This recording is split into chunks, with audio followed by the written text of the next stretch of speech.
Hello and welcome, Matt Belair again from Snowboarding.com, and thank you so much for making it to this final lesson. I'm going to share with you some tips and tools about meditation, guided visualization, and taking your mental game to the next level. I think it's going to be a little bit of a rant here, but I'm going to have this structured with a couple topics, like I said, but I just want to go in and kind of inspire you to start learning for yourself, inspire you to take what I'm telling you and even what's in the Zen Snowboarding course, which is a compilation of all the very best sports psychology and mental training techniques used in different sports, from Olympics, martial arts, snowboarding, extreme human beings like the Shaolin monks who are using this chi and energy to break bricks and things like that. All of these different mental training, these mental masters, and I've taken all the techniques and made them as simple and as easy to implement as possible. But furthermore, I want to be able to inspire you to begin looking into all this stuff yourself, because when you do, you're going to realize that you can use all these techniques for not only snowboarding, all your other sports, and in daily life to achieve the things that you want to create, to build the life that you want. So that is my goal anyways. So today I'm going to talk about meditation and the power of meditation, which has been super important for me, and it's been really important for many of my clients and many of my students. Now, the reason being is when you're going to do a visualization, when you're going to use any of these mental training tools, you need to first be able to quiet your mind. And most of my friends and most of the people that I coach, they don't meditate because they're a little bit confused. They don't know how to do it right. When you take away everything, it's simply just the practice of quieting your mind. So when you sit down and you can't meditate because your mind is wandering all over the place, that's the absolute point of meditation, is to learn to do that. So to make all of these techniques effective and to improve your life as a whole, meditation is such a powerful tool, and so many people sadly don't utilize it. So what are the benefits to meditation? Well, we know that it improves your health, it improves your memory, it improves your focus, it creates more happiness. There's literally hundreds of benefits, and most of them can be proved scientifically. If you do a quick search on the internet and look up the benefits of meditation, you're going to see countless. So it's not about inspiring you to meditate because it works. We know that. The thing is to make you actually practice, because it's an interesting and seems counterintuitive and boring practice. But I can assure you, when you start the practice of meditation, you're going to see amazing benefits, and you really need to learn how to quiet your mind. That's why it's so important. So if you're going to be visualizing a backflip, 360, a rodeo, a triple cork, winning a gold medal, doing a gold medal run in the X Games, getting sponsored, any of that stuff, you need to quiet your mind. It's kind of like having a sports car in your driveway and you want to take out your Ferrari and drive it, 200 miles down the road, and you have all of this power. And that power is your mental or creative imagery. So your subconscious, when you're using creative imagery, wants to create that. But you can't use the whole power of your mind or the power of the Ferrari if you can't start the car. And in starting the car with your mind is being able to quiet your mind. So that's how you're going to be able to start the engine of your mind, to get all of that power, all of that infinite power of your mind, to create and manifest the reality that you want. You need to be able to quiet your mind and then visualize in detail what it is that you want. And meditation is the best practice to do that. To get started, some quick tips. I would simply go online and start going through some guided meditations. After you've done some guided meditations, download some meditation music. Take a quick look, see some tips out there for meditation. I can tell you all you need to do to meditate right now. Find a comfortable, quiet spot. Sit, breathe in and out through your nose. Try to keep your back straight if you can, and simply just focus on your breathing in and out. There's some tools that you can do to just, count your breaths as one. You could have a mantra repeating a same sentence like, I am calm, I am focused, I am clear-minded, whatever you want to do. But the point is to simply quiet your mind. So go into a meditation And I share in Zen Snowboarding a quick tool that I may as well give you right now. It's my foolproof process for learning to meditate, which is the 10-day rule. So on the first day, you're going to start meditating. You're just going to simply meditate for 1 minute. That's it, just 1 minute. Sit down, get a timer, meditate for 1 minute. On day 2, meditate for 2 minutes. Sit and just focus on your breathing. As thoughts arise, and they will, just come back to your breathing and focus again, just in and out on your breathing for 2 minutes. Next day, 3 minutes, 4 minutes, 5 minutes, all the way up to 10 minutes. That's all you're going to do. Now, by the 10 minutes, in the 10 days, it's going to kind of stop you in your mental process saying, I don't know how to meditate, it's confusing, am I doing it right? There is no right or wrong way. You're just practicing quieting the mind and focusing on your breath. So 1 minute a day, up to 10 days, that should help you get into the practice of meditation. And once you meditate, you don't need to meditate an hour a day or 2 hours. I find that 10 minutes in the morning, 10 minutes at night is absolutely perfect for me. I have done long periods of meditations where I've sat for 20 hours in a day just to experiment what it was like. It's not a profound thing. It's boring, and sometimes I go into deep meditation and it's uncomfortable. So you don't need to do all those crazy things. What I found is that even when traveling the world and meditating with monks and doing all this different stuff and doing qigong and meditation with the Shaolin monks in China, it's about the repetition of practice, not so much one big duration, but doing a little bit each day. So I always try to get at least 10 minutes in, and that really clears my mind and allows me to focus and direct my mind throughout the day and be a little bit more calm, a little bit more focused. So once you've learned how to meditate, then you can go into guided visualizations or hypnosis or sports hypnosis, or what I like to call brain programming or subconscious programming, because hypnosis, even now today, still has kind of a negative connotation to it when it's so simple and it's unnecessary. All of hypnosis is simply relaxing your mind and using guided imagery and suggestion. There's nothing crazy about it. So the way that it works is that if I tell you you're the best snowboarder in the world, you're going to win the X Games next year, what happens is your conscious mind comes in, and in hypnosis they call it the critical factor, comes in and says, well, I know that Mark McMorris is going to be in that contest, and so is Torstein, and these guys are better than me, and I can't do their tricks, so I can't win. And you're going to fight it with your consciousness. What hypnosis does is it gets past the critical factor and simply just relaxing your mind so you can say, you do have the ability to win the X Games. You can do X, Y, and Z. You can do this. And your mind is now open to the possibility, and it really gets deep into the subconscious because these visualizations are extremely strong and extremely powerful because now you're visualizing in a powerful way the things that you want to accomplish without the mental resistance. That's all it is. So I kind of pulled up a little study here. In 1956, in 1956 Melbourne Olympics, the Russian team took 11 hypnotists to the games. They won 98 medals, and that was 24 more than their closest rival, USA. So that was in 56. Pretty much all elite level athletes today use some form of sports hypnosis. Everyone. A friend in the CFL had a sports psychologist on hand. If you listen to any interviews of Olympic athletes, they'll always talk about their mental coach, their mental training coach, and sports hypnosis. So it's just a negative term, but I just want to talk about one more study here. And that's just kind of proves the power of this stuff.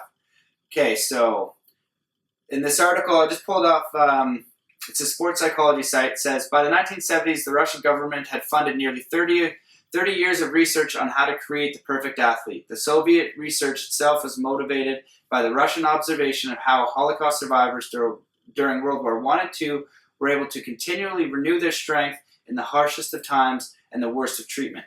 In one of the most solid Russian trials on how the use of visualization could lead to peak performance in sports, the Soviet researchers divided a group of top 10 athletes into 4 groups that corresponded with the following training regimens. Group 1 was 100% physical training. Group 2 was 75% physical training, 25% mental training. Group 3 was 50% physical, 50% mental, and Group 4 was 25% mental, 25% physical training, 75% mental training. The results, after they compared the 4 groups, were Group 4 had shown significantly greater improvement than Group 3. Group 3 showed even greater improvement than Group 2, with Group 1 giving the lowest performance. So it proved that with more mental training, 75% and only 25% physical training, that group by far did better in all of these sports that they tested than all the other ways. So mental training is the most powerful thing that you can do, especially in snowboarding, to become a fantastic athlete, to become an elite level athlete. So when you get into guided visualizations, it's a simple 2-step process. All you need to do is relax your mind. So if you're practicing meditation, it's quite easy. And then you make yourself a script. So you could do it on your iPhone, you could do it into your computer, on GarageBand, or whatever program that you have, and simply just walk yourself through the things that you want to do. So if you want to do a 360, say, watch yourself drop in and do the 360 and make it as detailed as possible. You can imagine your local park. And if you're a very elite athlete, you can watch yourself do the run that you're going to do in your next contest. Or you can visualize the rail that you're eyeing up for your next snowboard park and see before you even go to that rail, or even imagine the different types of rails or wall rides or jibs that you're going to be doing, and put it into this guided visualization and use creative imagery to basically program yourself to be able to do all this stuff, to be mentally ready. It's an extremely powerful process. And like I said at the beginning, I invite you to start to look into this, the true power of it, because mental training is by far the best training that you can do. So take a look into it yourself, but all you need to do these creative visualizations is to relax yourself and then just guide yourself through what you want to imagine. Guide yourself through the winning run. It doesn't need to be complicated. You don't need to be a sports hypnotist. After I read, and did hypnosis courses, one of my friends is a hypnotist in the States, and you realize it's extremely simple stuff, but there's a big negative cloud around it. So you just want to kind of take a look into it and just simplify it. Relax your mind and direct your mind. So what is it that you want to accomplish? What is the outcome you want? You want to snowboard your best. You want to land all your tricks. You want to be confident. You want to progress quickly. So just suggest those things in a powerful state of mind as you imagine yourself doing it. That's it. The next thing that I wanted to talk about was basically the study of mental training and the practice. So there are so many tools and tactics out there. And like I said, in Zen Snowboarding, there is a plethora of the best techniques out there that I've found. And it doesn't mean you can't find them on yourself, and it doesn't mean you shouldn't continue to grow. What I would suggest is to simply look into it yourself. Begin studying about meditation, the power of the mind, visualization, creative imagery, all of this stuff. And when you begin looking into it, you're going to start to realize the incredible power that it has, and then you're going to learn how to implement these things. So in the book and in the program, like these simple audios you have here, there's going to be more training. It's going to be more in depth. It's going to be extremely powerful for you to use. And what I want more than anything is to encourage you to look within, because all of these techniques can be applied in sport and they can be applied in life. And it's going to give you a deeper sense of calm, a deeper sense of confidence, of self-worth, of ability. And that's truly what I want for you, is to believe in your abilities, to believe that you can create and manifest the life that you want. And that's essentially what this course is all about. It's about giving you the tools to be an elite level snowboarder. Take these tools and apply them to any sport that you want. And beyond that, apply it to life, to your business, to what you want to do with your life, to creating the absolute, life of your dreams that you decide, and know that you do have that power to create that stuff. So again, a little bit of a rant here. I hope that these lessons were extremely helpful and beneficial for you. If you have any questions, feel free to email me. So I encourage you to try to take your game to the next level by doing a little bit of research. If you have enjoyed these lessons, I would highly suggest getting the program. It is an incredible program that I've spent years of research putting together, hundreds of hours of testing these techniques, making sure that they work, and then simplifying them for snowboarders. So I do know that they work, but it's not for everyone. If you're just going to buy the program and you're not going to apply it, please don't buy it. I don't want you to. You're going to get nothing out of it. But if you're the type that's actually going to apply what you've learned, then I highly suggest it, because you're going to see incredible results. I've seen results in MMA fighters, snowboarders, skiers. I've trained people all over the world, always with fantastic results, making this high-level, elite-level training and making it as easy as possible and extremely accessible. So I wish you all the best. Thank you so much for going through this course, and we'll talk to you again soon. Hey guys, thank you once again for making it through this entire program. I am sincerely grateful that you signed up for the free lessons and that you took the time to better yourself to see if this stuff could work for you. I know that when you apply all of the lessons that you have just learned, that you're going to see fantastic results. So now it's up to you to give it a try. I've created this program because I'm so passionate about the power of this stuff and the power of each individual within themselves to create the reality that they want. So in the whole Zen snowboarding program, it goes far beyond just sports psychology, where you can take these tactics and you can use them to become a phenomenal snowboarder. And you can take the same tactics and use them towards your other sports as well. And then you can take them to all areas of your life. So it's really a course in human development and self-development and mind power.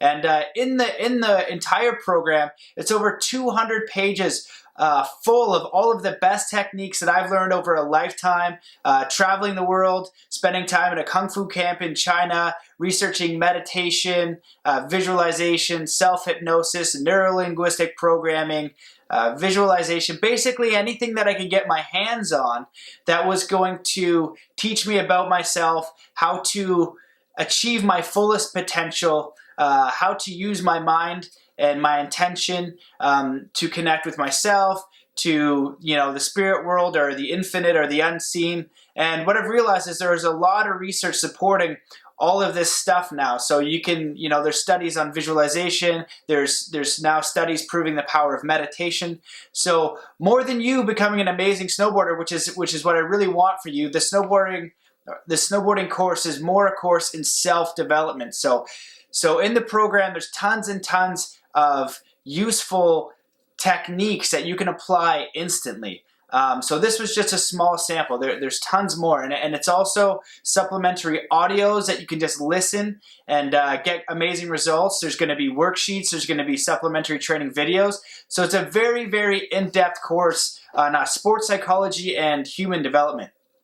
Now, remember, this course isn't for everybody. So if you're the type of person that is going to buy something and you're going to look at it, but if you don't think that you're going to actually apply the techniques, and then it's not for you, because especially in this realm, you need to apply the techniques to see the results. It's the same way as if I gave you a workout training program to increase your balance or leg strength or snowboard ability, and you don't go to the gym or you don't do the workouts at home, you're going to get no benefit. So you've got to be the type of person that's going to actually use the information that you're going to get. But in the same token, even if you just read through the book and go through the materials, it is going to be absorbed unconsciously, and there will be some benefit. But I'm only really after the snowboard enthusiast, the person that really is A, they're already a professional snowboarder, B, they are so passionate about snowboarding, they'll do anything to get better, and they will actually try the techniques. And basically anybody really serious about taking their game to the next level. So if that is you, then this is definitely something that I would look into. Even if you're even more passionate about another sport, you can use all these techniques, substitute snowboarding for skateboarding or wakeboarding or anything like that. Use them there, and you're going to see some really profound results. So thank you once again for taking the time to go through this course. Feel free to share it with your friends if you think they're going to find value in it and it is going to help them. I implore you to use the techniques that you've learned here, because you're going to find great results with just this free program. And if you're looking to really take your game to the next level, I highly recommend taking a look at the entire course. I wish you all the best. And if you have any questions, feel free to email me and I'll get back to you in a timely fashion. Take care. Bye.